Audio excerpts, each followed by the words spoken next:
ज्योति बिंदु परमात्मा से है मेरी आत्मा, अब चल कर ले मिलन, अब चल कर ले मिलन, अब चल कर ले मिलन।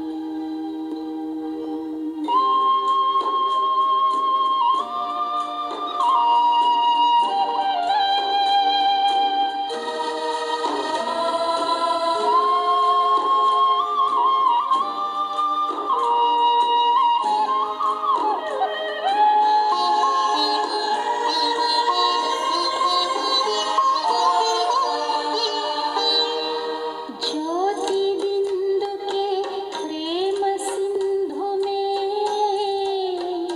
चल आज नहा ले,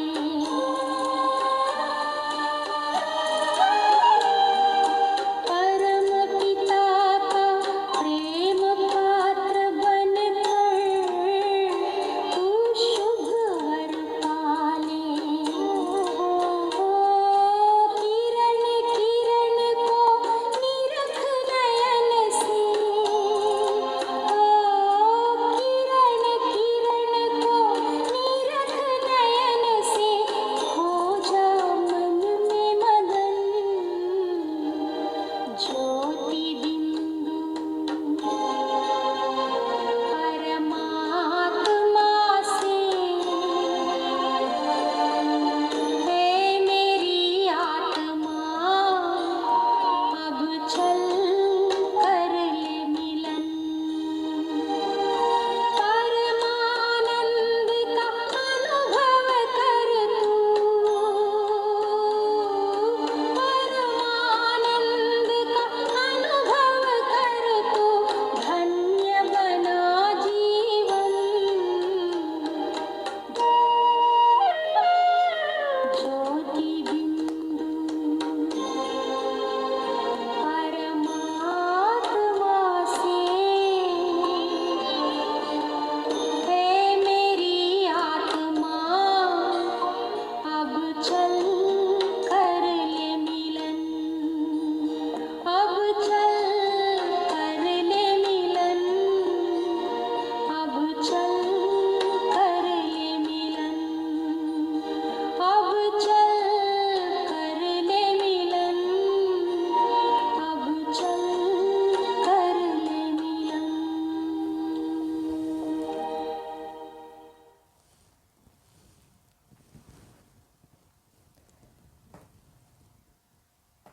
ओम शांति। पहले आत्मिक स्थिति में परमात्मा की याद में कुछ देर बैठेंगे।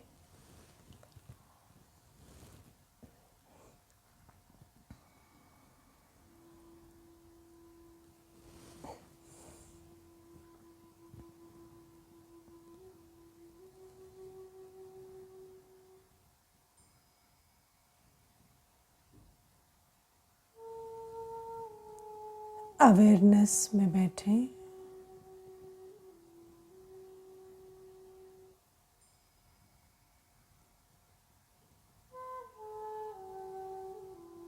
कि ये जो शरीर चेयर पर बैठा है,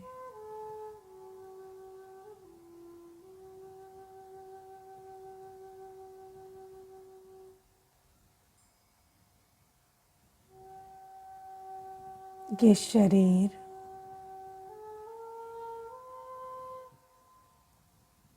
पांच तत्वों का पुतला है।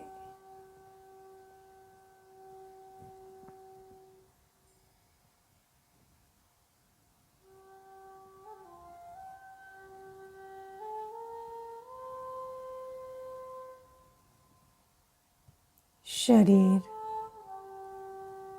मिट्टी का बना हुआ है।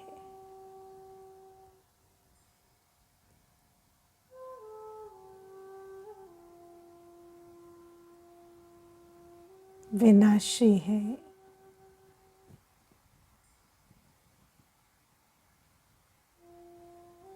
जड़ है,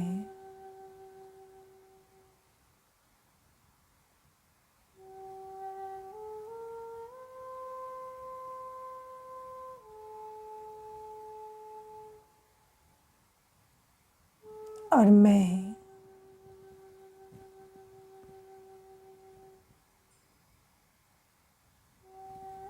प्रकृति पर स्थित आत्मा।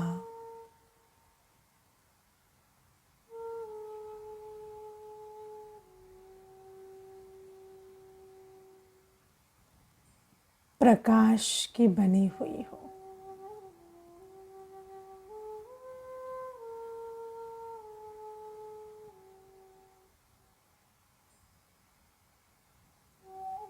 मैं सूक्ष्म हूँ,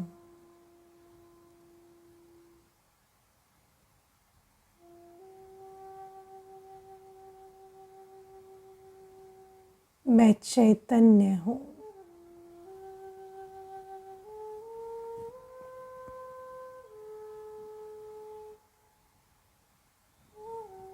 मैं अविनाशी हूँ।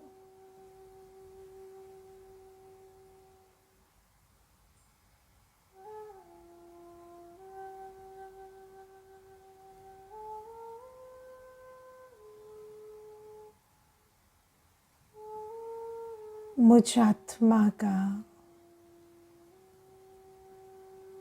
शरीर से वही संबंध है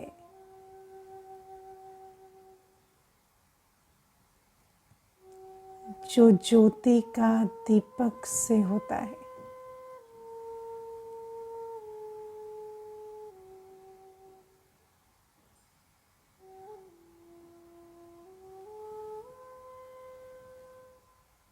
अनुभव में बैठे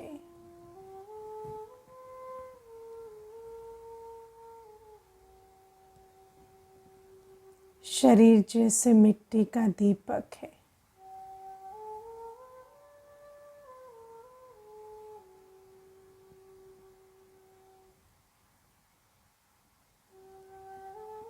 मैं आत्मा इसकी ज्योति हूँ।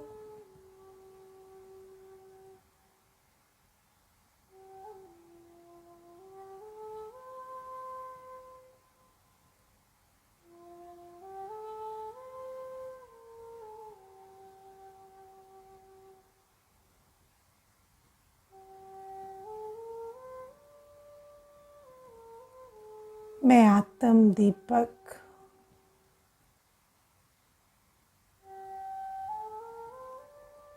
बिल्कुल एक रस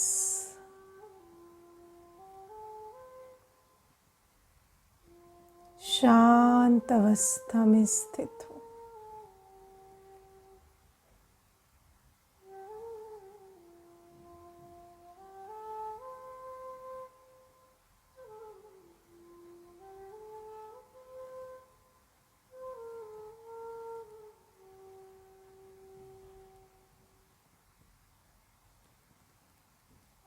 इस शांत अवस्था में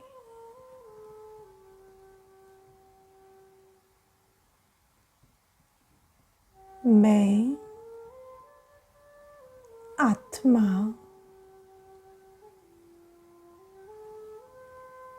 परम पिता परमात्मा की उपस्थिति को अनुभव कर रही हूँ।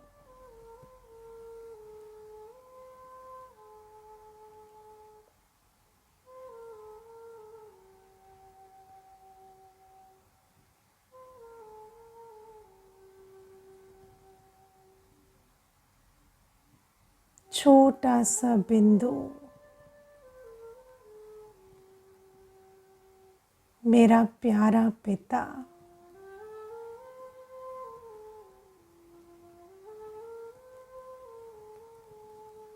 शांति सागर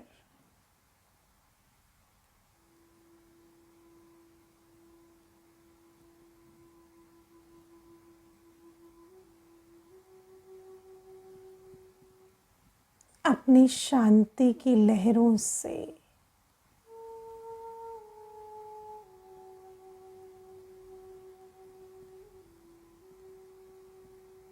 मुझ आत्मदीप को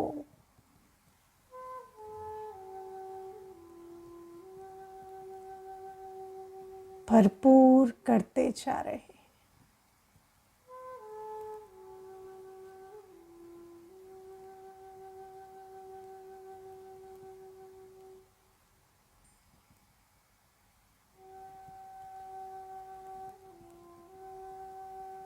ऐसा लगता है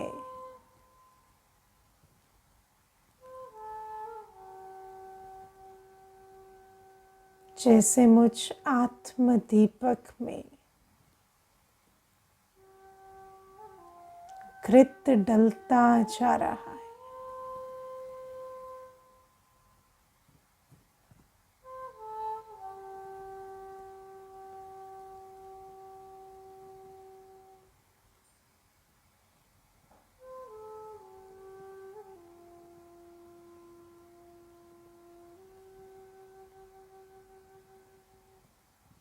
शांति शक्ति का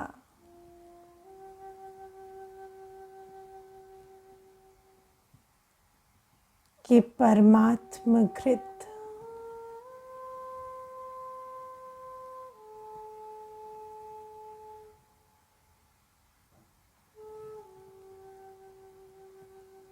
मुझ आत्मदीप को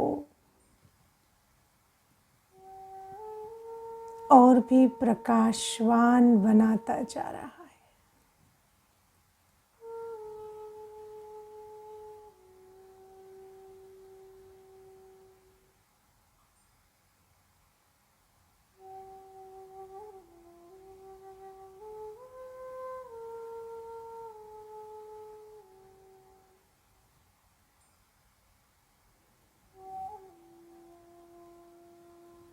मैं आत्मा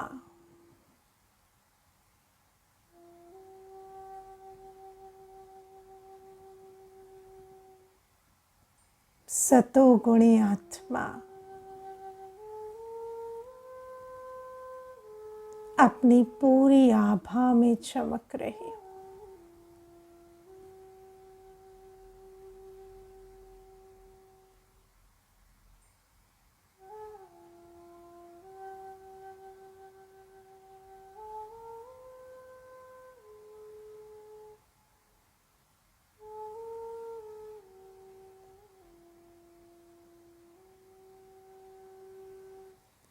बैठे कुछ देर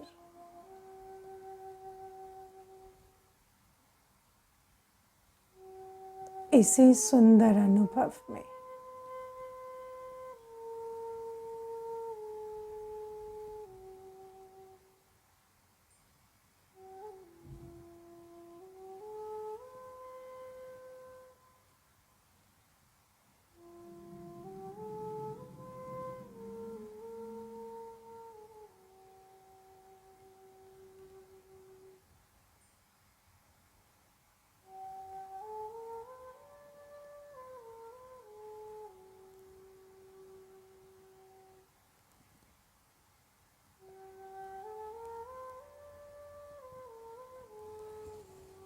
ओम शांति।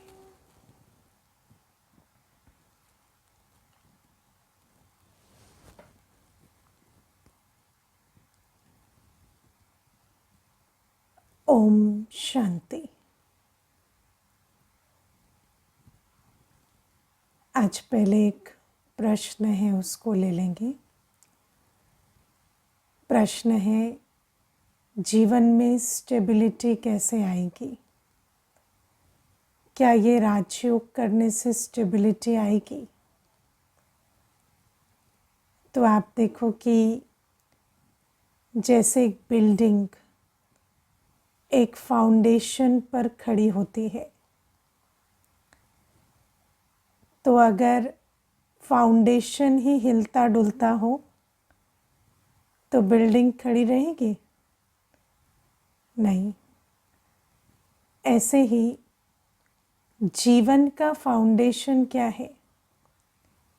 ये जिसको हम जीवन कहते हैं, उसका फाउंडेशन है मेरी स्वस्थिति, है ना, मेरी इनर स्टेट ऑफ बीइंग, स्वस्थिति। अब अगर मेरी स्वस्थिति बाहर की बातों की हलचल में हिलती डुलती रहती है तो फिर जीवन में स्टेबिलिटी कैसे आएगी? नहीं आ सकती। अब आप एक छोटी सी चीज़ देखो, अगर मेरी दिल लोगों से लगी हुई है तो फिर लोग तो मेरे हिसाब से नहीं चलेंगे ना, संबंधी मेरे हिसाब से नहीं चलेंगे। तो अगर दिल उनसे लगी हुई है जो कभी भी बदल जाते हैं तो नेचुरल है कि मेरी अंदर की स्थिति हलचल में रहेगी। और जब अंदर हलचल होगी तो फिर जीवन में स्टेबिलिटी तो नहीं होगी ना, क्योंकि जो अंदर है उसका असर बाहर भी पड़ेगा। बाहर हमारा काम काज, हमारा रिस्पॉन्स, हमारा एक्सपीरियंस, कोई भी चीज़ स्टेबल नहीं रहेगा। तो जो आपने पूछा कि राजयोग से स्टेबिलिटी आएगी, राजयोग से ही आएगी स्टेबिलिटी। क्यों? क्योंकि राजयोग माना मैं आत्मा अपनी स्वस्थिति और परमात्मा की याद में स्थित होती हूँ। मैं आत्मा अपनी स्टेबिलिटी, इनर स्टेबिलिटी के एक्सपीरियंस में, और परमात्मा जो हमेशा स्टेबल है उसकी याद में रहकर जीवन जीना सीखती हूँ। राजयोग के माध्यम से हम अपने जीवन का आधार शिफ्ट कर रहे हैं। पहले हम सोचते थे हमारे जीवन का आधार बाहर है, काम काज, स्पाउस, बच्चे, है ना, मित्र संबंधी, मान शान, प्रॉपर्टी प्राप्ति, ये मेरे जीवन का आधार है। अब हम समझते हैं कि मेरे जीवन का आधार क्या है? मैं आत्मा और मेरा परमात्मा से संबंध। जब हम इन दो चीज़ों को ठीक रखते हैं तो हमारे कर्म ठीक होते हैं, हमारा किसी भी बाहरी परिस्थिति की हलचल में जो आंतरिक डिस्टर्बेंस है वो कम होता जाता है, और इस कारण से हमारे जो जीवन का अनुभव होता है वो बहुत स्टेबिलिटी का होता है। ठीक है, तो अगर राजयोग से नहीं तो स्टेबिलिटी तो पॉसिबल ही नहीं। एक ही तरीका है स्टेबिलिटी का। अब हमने परमात्मा को, पहले तो हमने आत्मा को समझा और अपनी आंतरिक शांति की अवस्था में ज्योति बिंदु, मैं आत्मा हूँ, स्मृति में रहकर हर कर्म करना, ये पहला लेसन हमने लिया।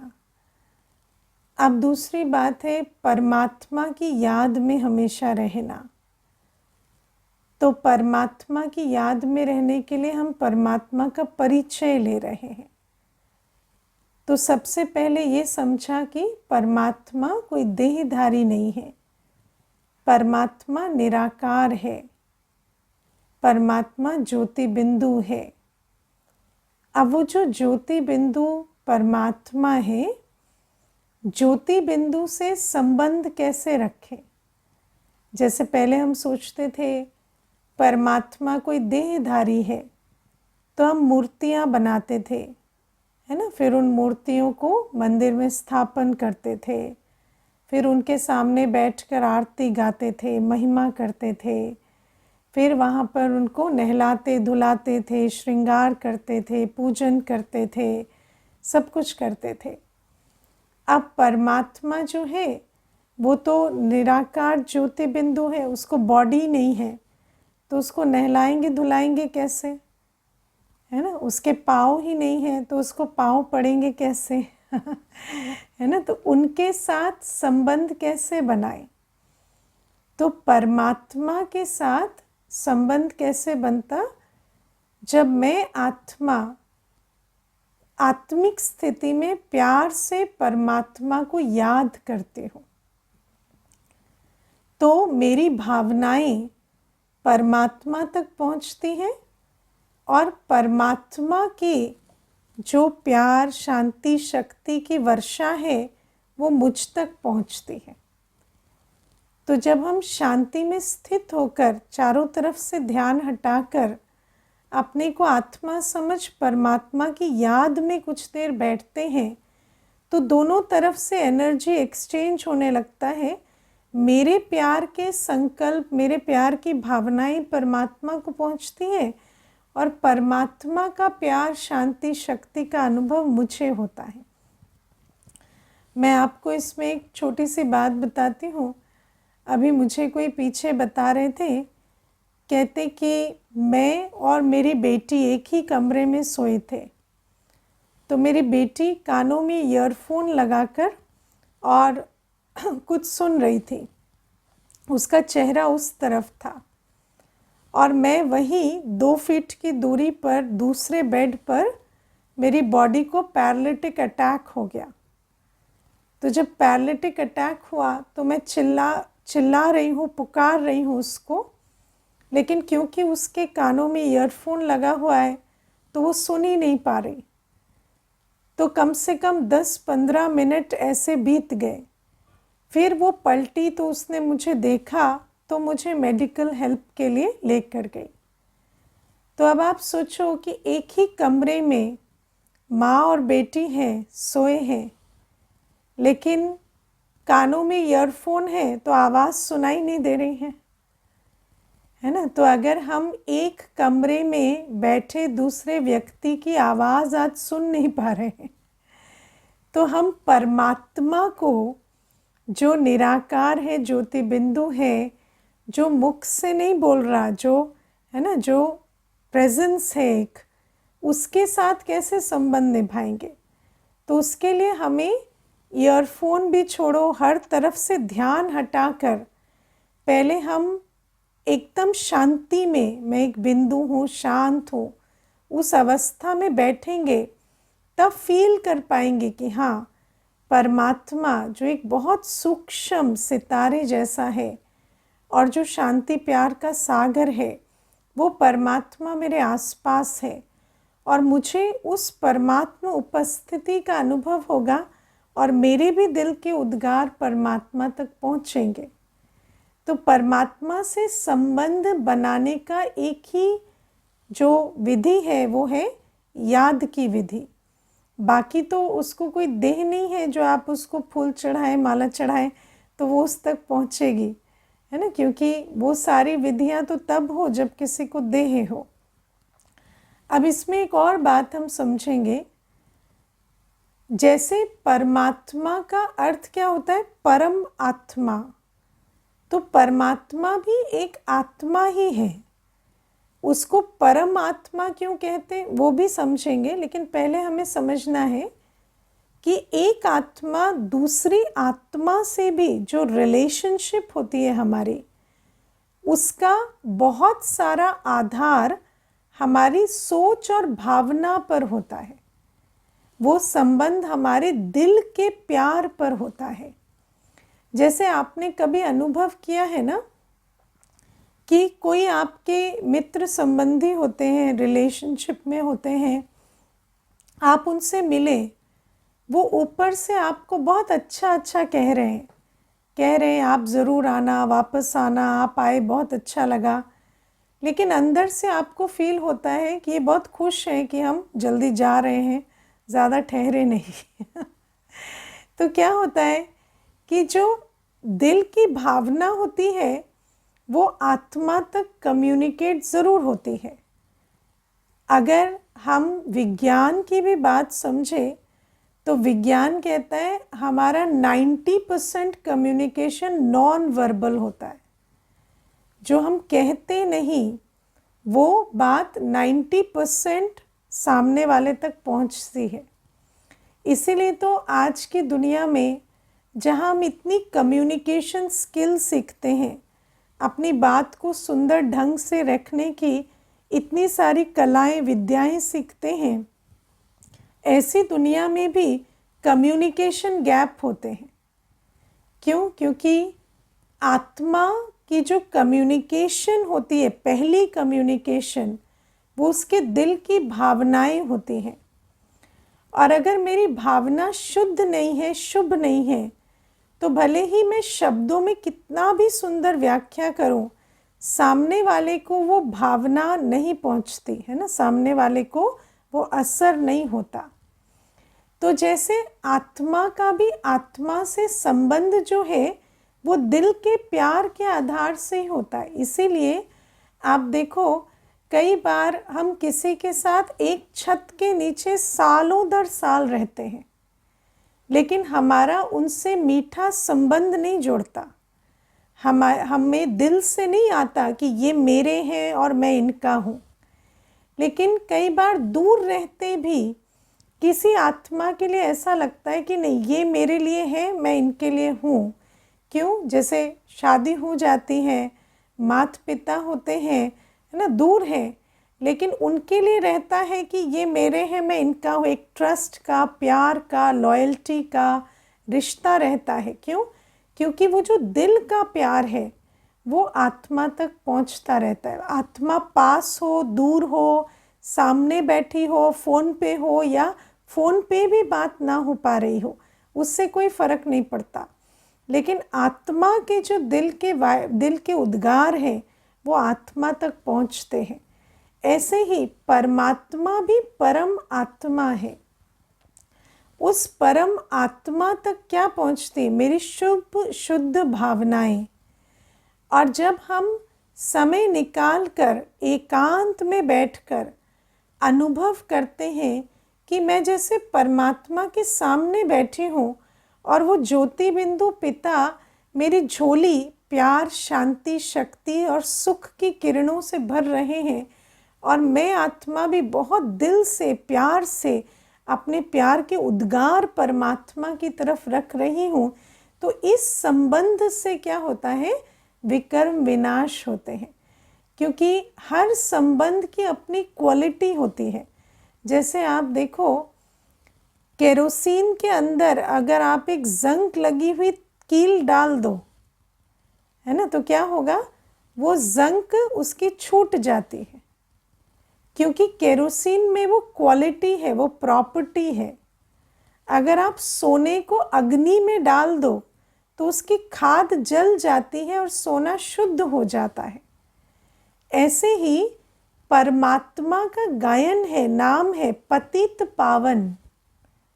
परमात्मा है ही पतित पावन। तो जैसे अग्नि में सोना पावन बनता है, कील की जंग केरोसिन में निकलती है, ऐसे आत्मा जब प्यार से परमात्मा को याद करती है तो आत्मा के ऊपर जो जंग लगी है या कट लगी है वो भी साफ होती जाती है। ये परमात्मा की प्रॉपर्टी है। परमात्मा के सिवाय किसी को पतित पावन नहीं कहा जाता। तो ये जो राजयोग है, राजयोग माना जब हम देह और देह की दुनिया को भूल, बुद्धि को बिल्कुल समेट कर अपनी शांत बीज रूप अवस्था, जैसे आत्मा एक बीज की तरह है, ऐसी बीज अवस्था में बैठकर परमात्मा के लिए बहुत प्यार दिल में रखकर उस परमात्मा के प्यार को अनुभव करते हैं, तो हमारे अंदर के जितने भी कटु मैले संस्कार हैं वो परिवर्तन होने लगते हैं। मेरे कल भी प्रश्न आए थे कि विकर्म विनाश का अर्थ क्या होता है। तो विकर्म क्या होते हैं? आत्मा जब देह से कोई भी कर्म करती है और वो कर्म अच्छा कर्म नहीं होता, श्रेष्ठ कर्म नहीं होता, कर्म की गति हम आगे समझेंगे तो आपको अच्छा कर्म बुरा कर्म समझ में आएगा। लेकिन जब श्रेष्ठ कर्म नहीं होते, विकर्म होते हैं, तो उन विकर्मों के करने से बार बार आत्मा के अंदर संस्कारों की परत जम जाती, जिसको हम कहते हैं ये जो पाप हमने किए हैं वो आज संस्कार के रूप में आत्मा में जमा हो जाते हैं। जो हमने पहले समझा, जो कर्म आत्मा बार बार करती है वो संस्कार के रूप में आत्मा में रह जाता है। कर्म तो उसने बाहर किया, लेकिन आत्मा के अंदर क्या रह गया? संस्कार।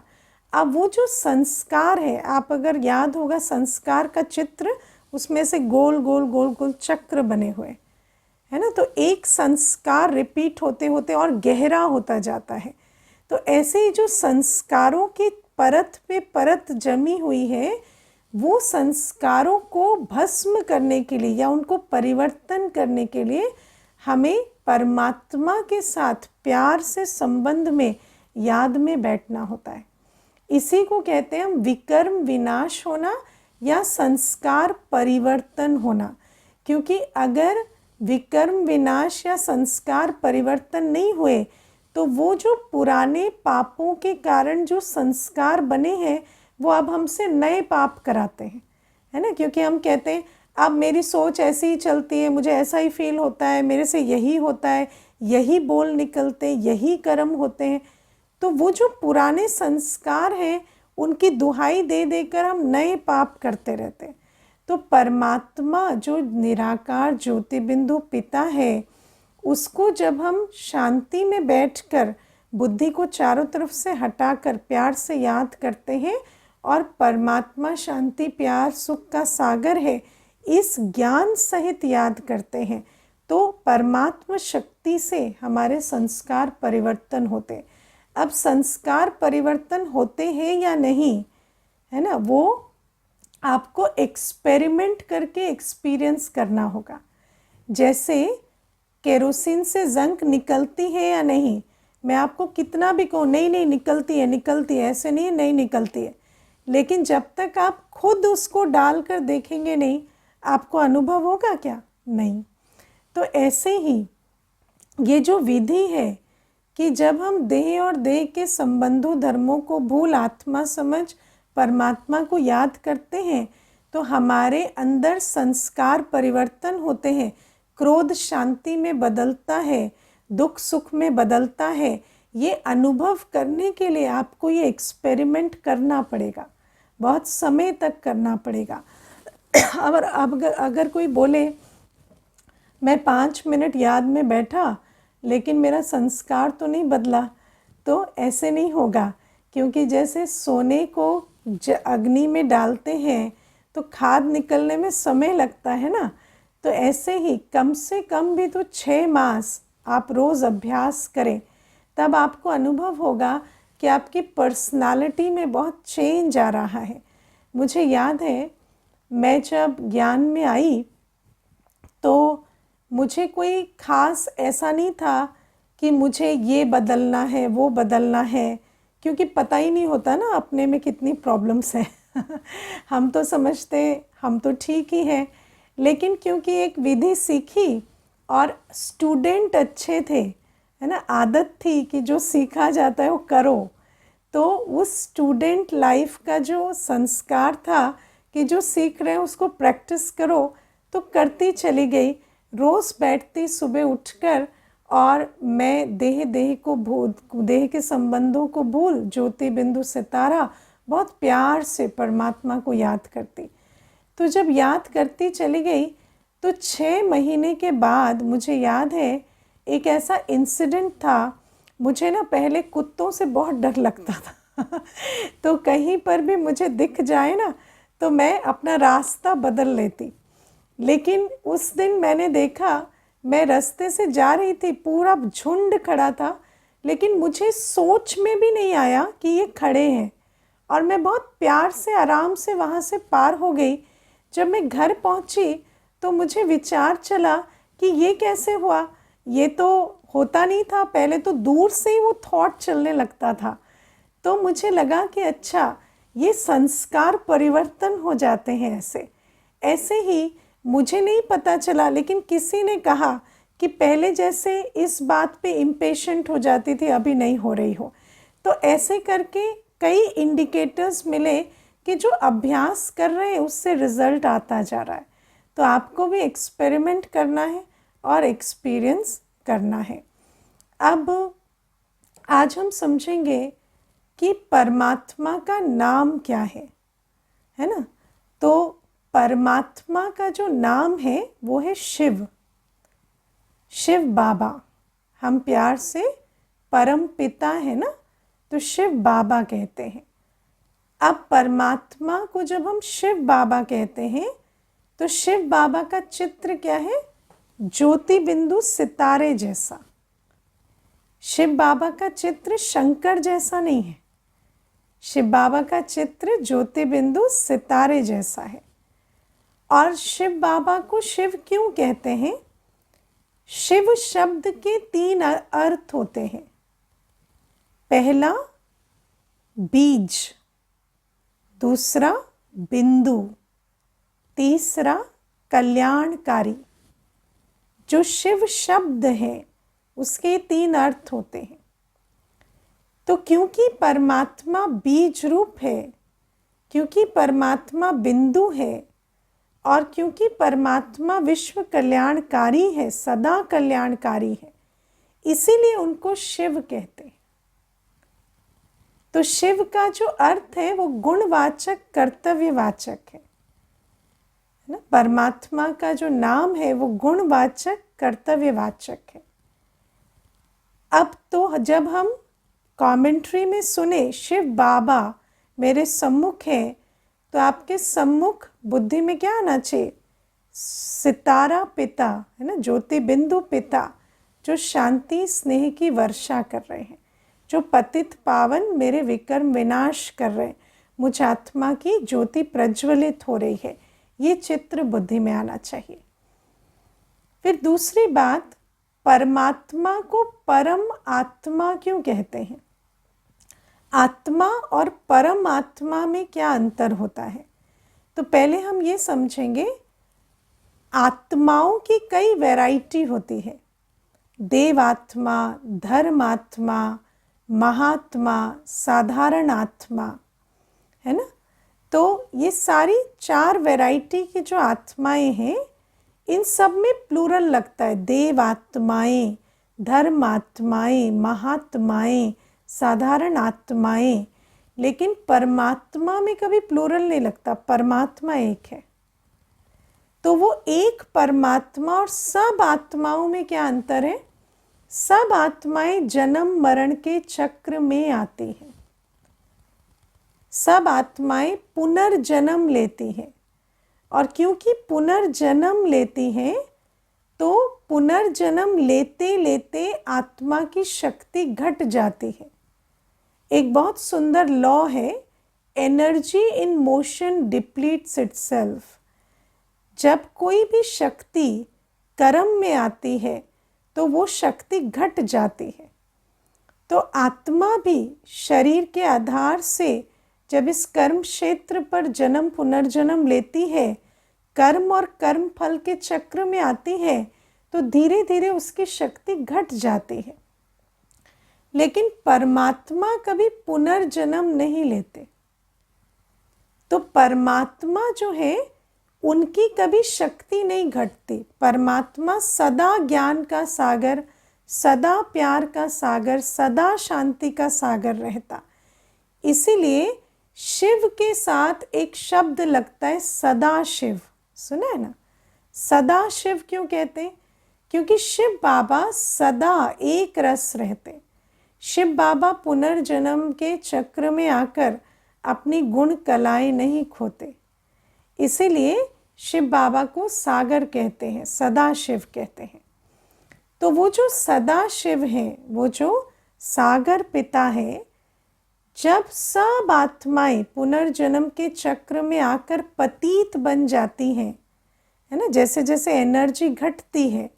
अब एक लॉ समझना कि जैसे जैसे प्रकाश कम होता है, सूरज छिपता है, तो अंधकार आके सारी दुनिया को अपनी चपेट में ले लेता है ना। तो प्रकाश कम हुआ तो अंधकार आप पे ही आ जाता है। ऐसे ही आत्मा जब जन्म पुनर्जन्म के चक्र में आती है, तो आत्मा के जो ज्ञान, पवित्रता, शांति, प्रेम, सुख, आनंद, शक्ति थे, वो घटते हैं। और जब वो घटते हैं तो ऑटोमेटिकली काम, क्रोध, लोभ, मोह, अहंकार प्रवेश कर जाते हैं। जैसे अंधेरा है, अंधेरे का अपना अस्तित्व कुछ नहीं होता। अंधेरा प्रकाश की कमी से जन्म लेता है। ऐसे ही जब आत्मा पुनर्जन्म के चक्र में आती है और उसकी आत्मिक शक्ति घटती है, तो जिन्हें हम विकार कहते हैं वो काम क्रोध लोभ मोह अहंकार आत्मा में प्रवेश कर जाते हैं। और जैसे जैसे आत्मा पर उसका प्रभाव पड़ता है तो आत्मा जो कर्म करती है वो विकर्म बनते हैं। समझ में आया? विकर्म क्या होते हैं? जिन कर्मों के लिए हमें काम क्रोध लोभ मोह अहंकार प्रेरणा देते हैं, जिन कर्मों के पीछे ये विकारों का इंटेंशन होता है, वो विकर्म बनते हैं। और उन विकर्मों से, वो विकर्म जब आत्मा करती है तो आत्मा पतित बनती जाती है। और जब आत्मा पूरी पतित हो जाती है तो फिर उसको कोई तो चाहिए ना जो पावन बनाए। तो एक परमात्मा पुनर्जन्म में इसलिए नहीं आते ताकि जब सब पुनर्जन्म के चक्र में आते पतित बन जाएंगे तो कोई तो चाहिए ना सबको पावन बनाने वाला। ठीक है। अब हम कई बार सोचते हैं कि शायद पानी से, गंगा स्नान से पावन बन जाएंगे, लेकिन पहले ये समझना है पतित कौन बना है। तो शरीर पतित नहीं बनता, शरीर तो पतित है ही है, लेकिन शरीर तो छूट जाता है ना। देखो, एक जन्म लिया, अगर सच में कर्म करने से शरीर पतित बनता है तो फिर उसको गंगा में स्नान कराने की क्या ज़रूरत है? वो शरीर तो वैसे भी मृत्यु पर छूट जाएगा, तो पावन हो ही जाएंगे ना। लेकिन पुनर्जन्म लेते पाप का जो खाता है वो आत्मा साथ लेकर जाती है। ऐसा नहीं होता कि एक शरीर छूटा और पाप खत्म हो गया। अगर ऐसा होता तो मनुष्य को तो खूब करप्शन करना चाहिए, क्योंकि इस जन्म में किया भोगा और फिर चला गया, शरीर छोड़ दिया, तो पाप तो साथ नहीं जाएगा। और दुनिया में तो जो पाप कर रहे हैं उनको इंस्टेंट बेनिफिट तो बहुत मिल रहा है ना तो अभी अल्पकाल का सुख मिला, भोगा, फिर शरीर छोड़ा, खत्म हो गया। लेकिन ऐसा नहीं होता। शरीर के द्वारा कर्म कौन करती है? आत्मा। इसीलिए जैसे आपने चाकू के द्वारा किसी को मारा, ठीक है, तो जेल कौन जाएगा? चाकू। कौन जाएगा जेल? आप कहेंगे मैंने थोड़ी मारा, चाकू ने मारा। नहीं, चाकू के द्वारा आपने मारा, तो जेल कौन जाता? मनुष्य ऐसे ही शरीर के द्वारा कर्म कौन कर रहा है? आत्मा।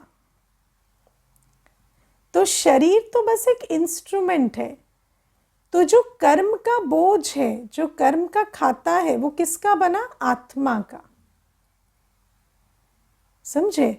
तो क्योंकि आत्मा शरीर के द्वारा कर्म करती है, तो शरीर के द्वारा किए गए कर्म का पाप और पुण्य का हिसाब वो आत्मा के अंदर जमा होता है।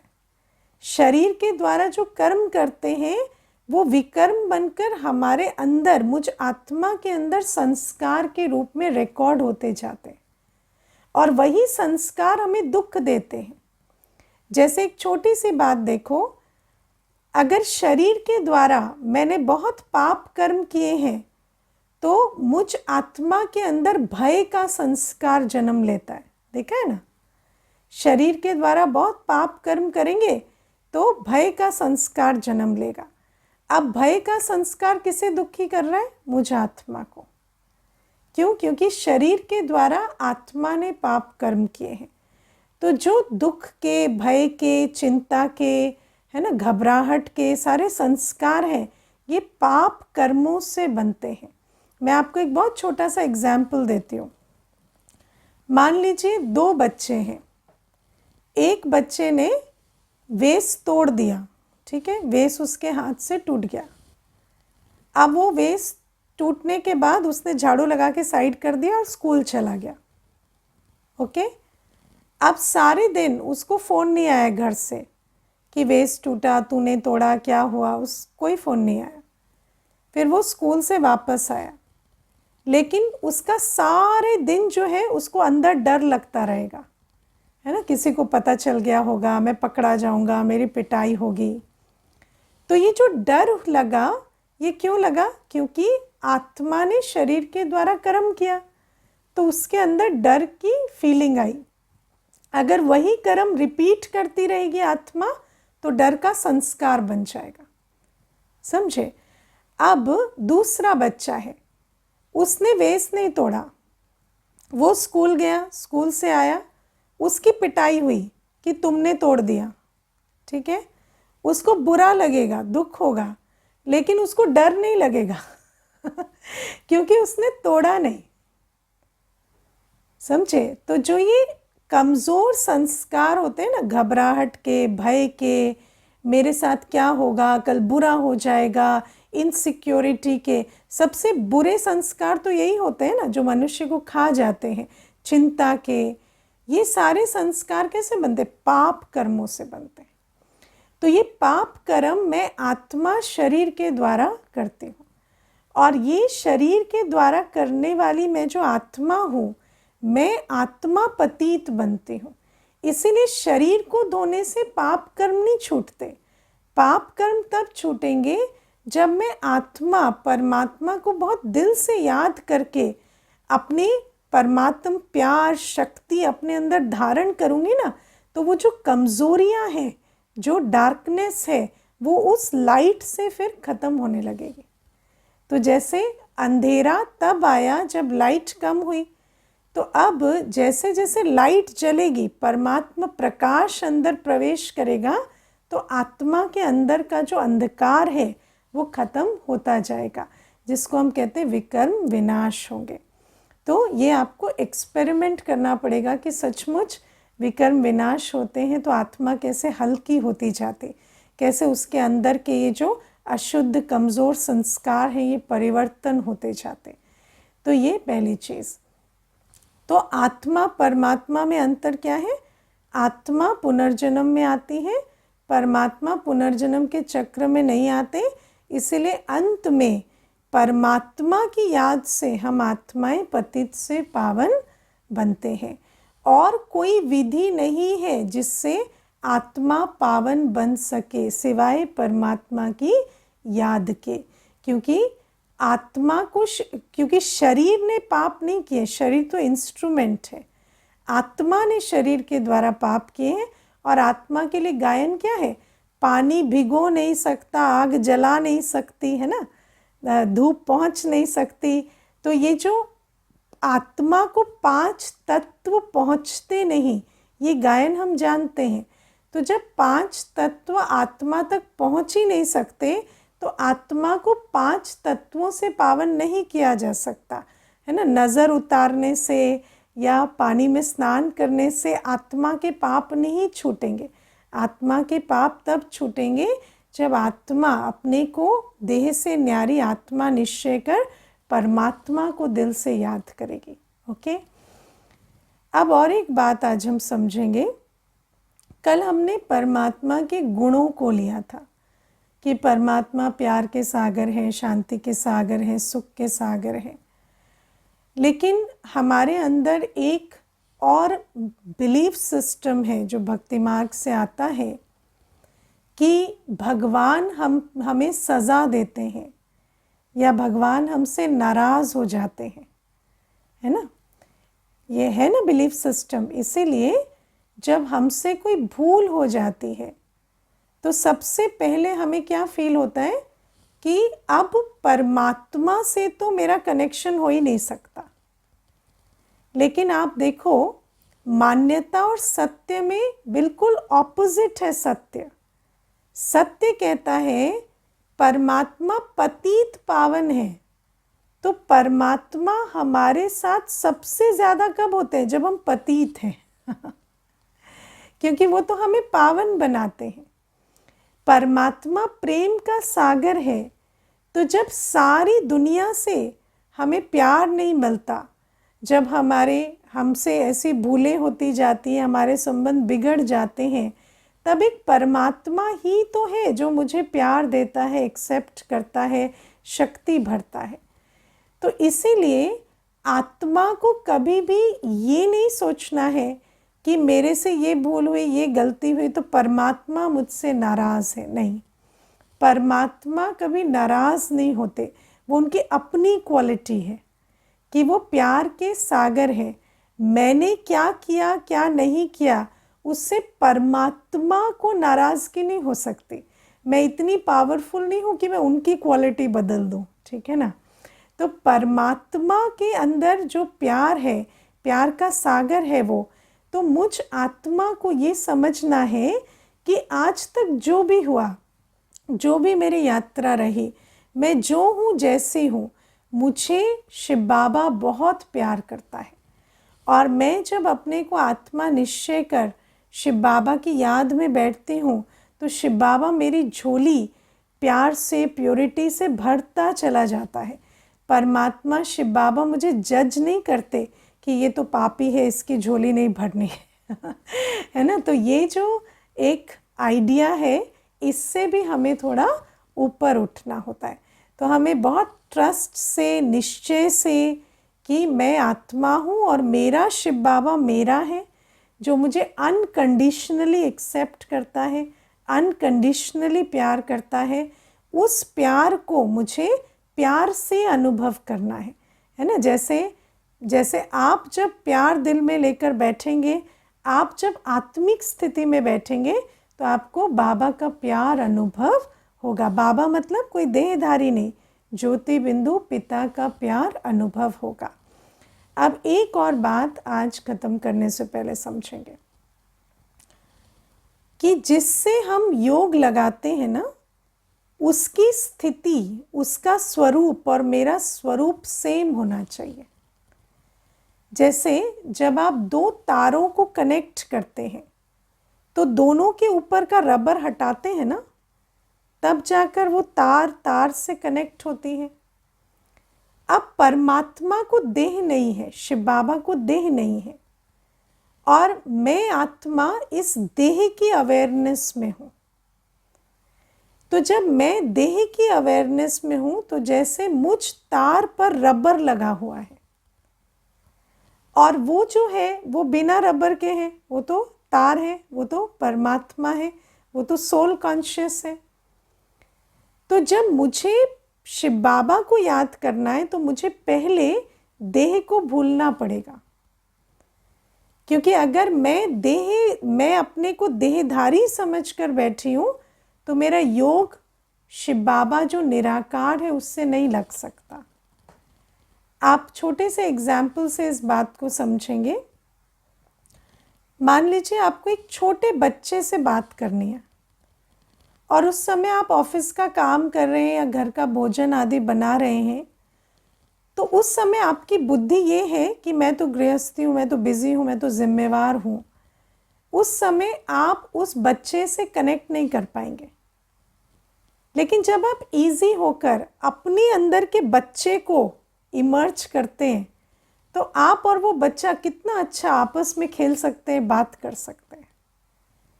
क्योंकि जिस स्वरूप से हमें संबंध बनाना है ना, उस स्वरूप का और मेरा सेम होना चाहिए, हम सेम वेवलेंथ पे होने चाहिए।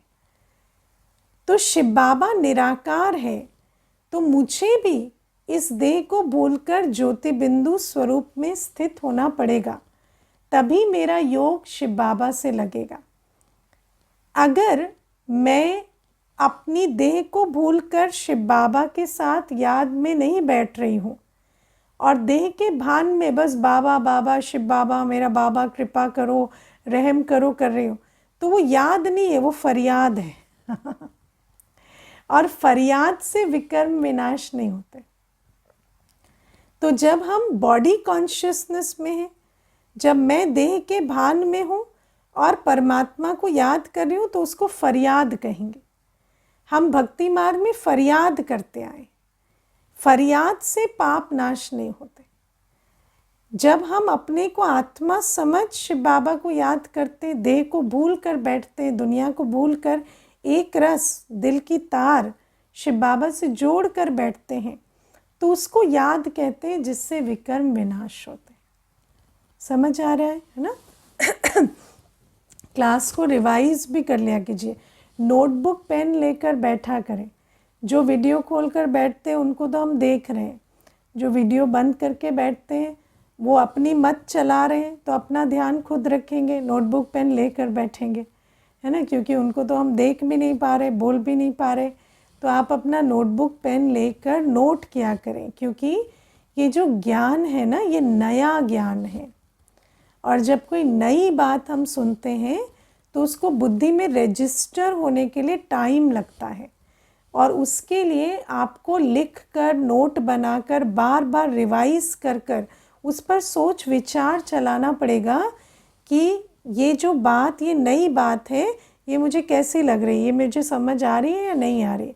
How to connect with Shiv Baba without फरियाद, तो बताया ना कि पहले देह देह के संबंधों, दुनिया को भूलकर मैं सिर्फ एक आत्मा हूँ, शांत, कोई थॉट इस दुनिया का नहीं, और मेरे दिल में ये है कि शिव बाबा ही एक मेरा है, और बाबा को मैं बहुत प्यार से अनुभव करती हूँ कि वो मेरे सामने है, और उस शिव बाबा से मुझे ऐसी किरणें मिल रही हैं प्योरिटी की, जिससे मेरे विकर्म विनाश हो रहे।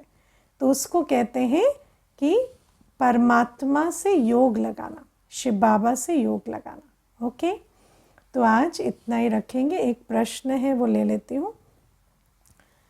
दिल तो एक ऑर्गन है दीदी, तो क्या दिल में भावना होती है या ये आत्मा ही है? दिल जब हम कहते हैं तो दिल यहाँ नहीं, यहाँ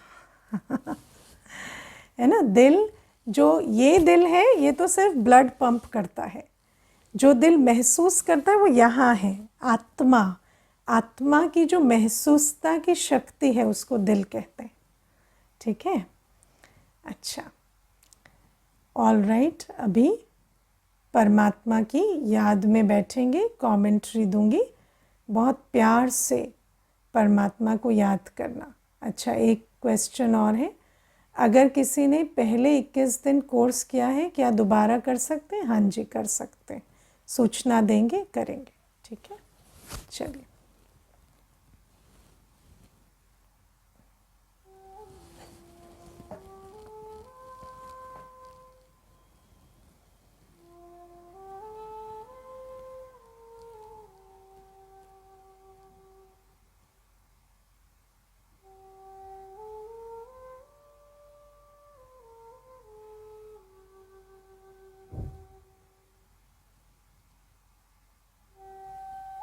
अपने ध्यान को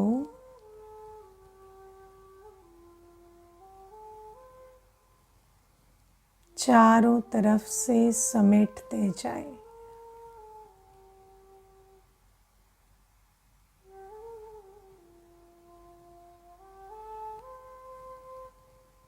बाहर से अंदर की तरफ लाते जाएं।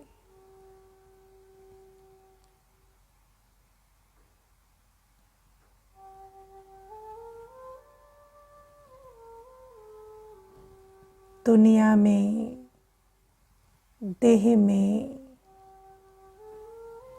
जो भी चल रहा है उसे चलने दें।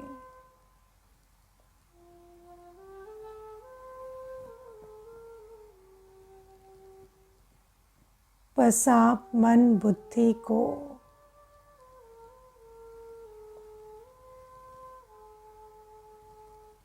ब्रेन के मध्य स्थित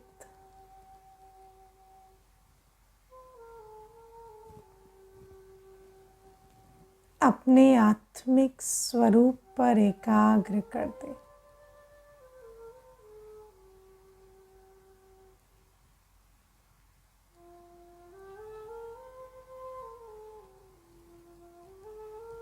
अनुभव करें,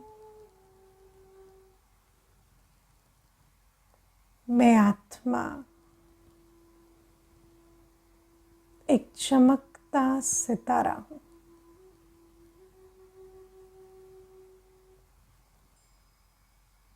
मैं आत्मा शांत हूं।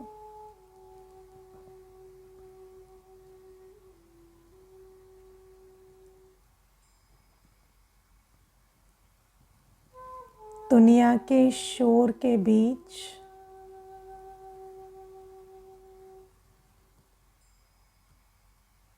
अपनी शांत बिंदु रूप अवस्था में स्थित हो जाए।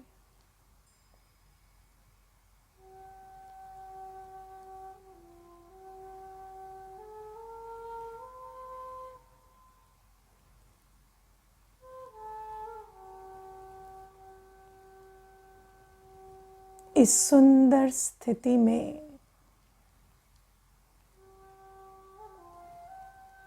अनुभव करें शिव बाबा मेरे सामने है।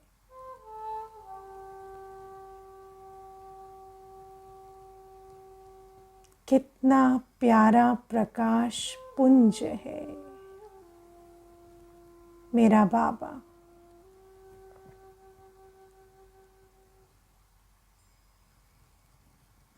अति सूक्ष्म दिव्य सितारा बाबा।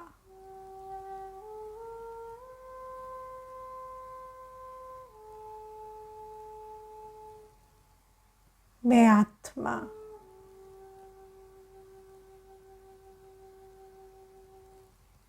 शिव बाबा के सम्मुख, शिव बाबा मेरे सम्मुख।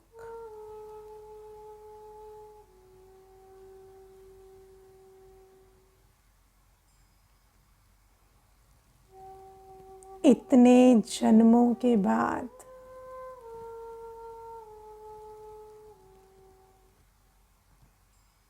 जन्म जन्म ढूंढने पुकारने के बाद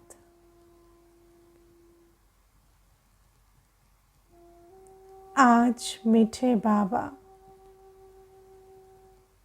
आपसे मिलन हो रहा है।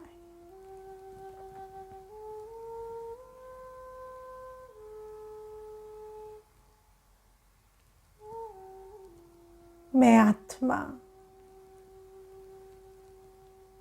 बड़े प्यार से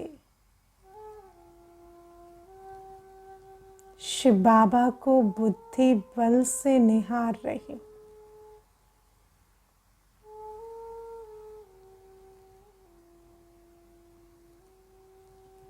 सत्यम शिवम सुंदरम है मेरा बाबा।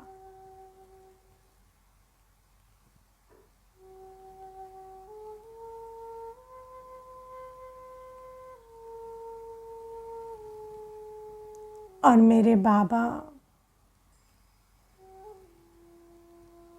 प्रेम के सागर,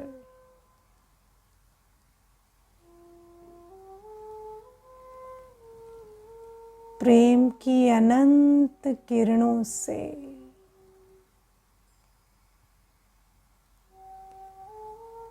मुझ आत्मा की झोली भर रहे हैं।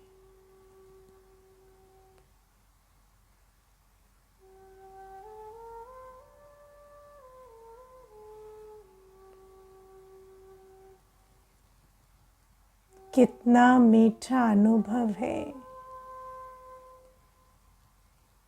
परमात्मा प्यार का।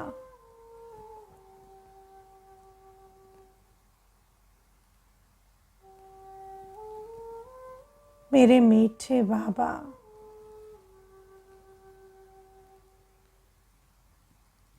मैं जो हूं, जैसी हूं, वैसे मुझे स्वीकार करते हैं।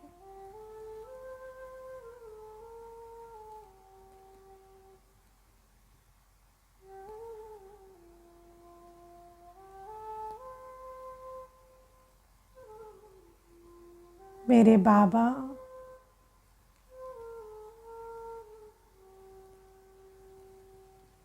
आपका ये रूहानी प्यार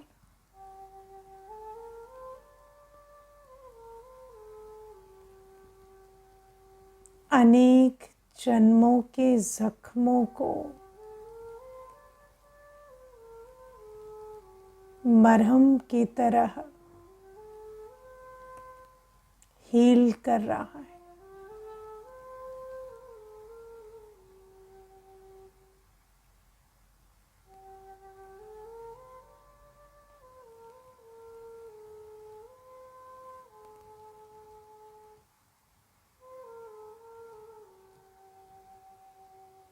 बैठ जाएं कुछ देर परमात्मा मिलन के इस सुंदर अनुभव में।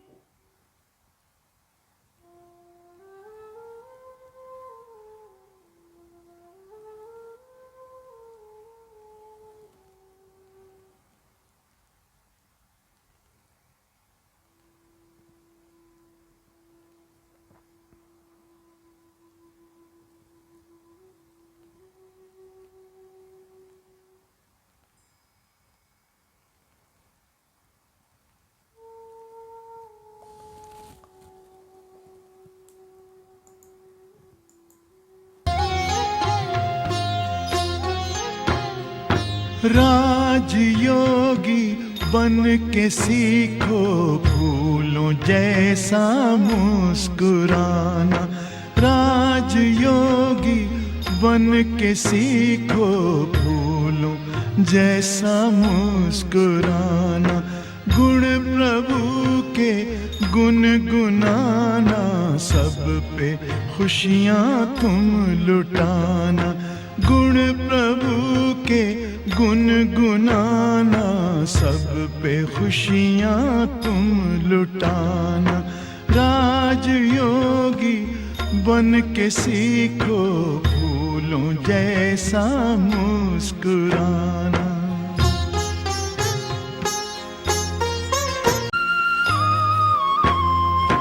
जय पराजय सुख दुख संसार सागर की लहर है। साथी है भगवान तेरा, तुझको फिर कैसी फिकर है। हंसते हंसते दर्द पीना, दीनों को दिल से लगाना। हंसते हंसते दर्द पीना, दीनों को दिल से लगाना। राजयोगी बन के सीखो फूलों जैसा मुस्कुराना। लाल बिछुड़े शिव पिता से पास लाके तू मिला दे। भूले जो मंजिल दिखाकर फासला उनका मिटा दे। प्रीत भर दिल में प्रभु की प्रेम की ज्योति जगाना। प्रीत भर दिल में प्रभु की प्रेम की ज्योति जगाना। राजयोगी बन के सीखो फूलों जैसा मुस्कुराना।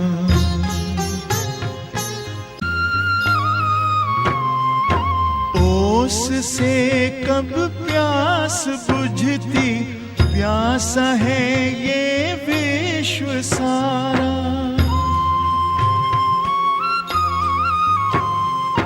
डूबती कश्ती है जग की, तिनके का कैसा सहारा। बन के खेवन हार नैया, पार है तुमको लगाना। बन के खेवन हार नैया, पार है तुमको लगाना। राजयोगी बन के सीखो फूलों जैसा मुस्कुराना। गुण प्रभु के गुनगुनाना, सब पे खुशियाँ तुम लुटाना। राजयोगी बन के सीखो फूलों जैसा मुस्कुराना।